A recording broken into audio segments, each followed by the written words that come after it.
ఇది గ్యాస్ కోసం చాలామంది ఇబ్బంది పడుతూ ఉంటారు కదండి. అదే జీలకర్ర ఈ క్వాంటిటీతో వేస్తున్నానండి.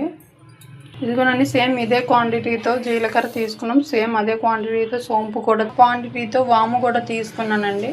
జీలకర్ర, సోంపు, వాము సేమ్ క్వాంటిటీ. వీటిని ఫ్రై చేసుకోవాలండి. చాలామంది గ్యాస్తో ఇబ్బంది పడుతున్నారు కదండి. పొద్దున పరగడుపుని ఈ వాటర్ వేడి నీళ్ళలో 1 స్పూన్ పౌడర్ వేసుకొని తాగితే మంచిదండి. ఇదిగోనండి, మెంతులు కూడా వేస్తున్నాను. మెంతులు కూడా డైజెషన్కి మంచిది కాబట్టి మెంతులు కొంచెం వేస్తానండి. ఎక్కువ వేస్తే చేదొస్తుంది కాబట్టి. ఇదిగోనండి, జీలకర్ర, సోంపు, వాము, మెంతులు 4 ఐటమ్స్ కలిపామండి. దీంట్లో బాగా ఫ్రై అవ్వాలండి. ఫ్రై చేసాము, చల్లారిని కొంచెం మిక్సీ వేస్తున్నామండి.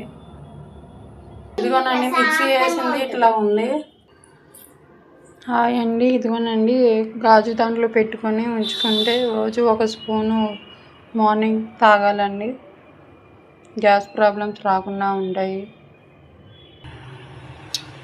గ్యాస్ సమస్యలు రాకుండా ఉంటాయండి. రోజు 1 స్పూన్ తాగాలండి.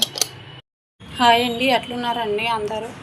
నా గ్యాస్ వల్ల చాలామంది ఇబ్బంది పడుతున్నారు కదండి. నా వీడియో అందరికీ ఉపయోగపడుతుందని అనుకుంటున్నాను.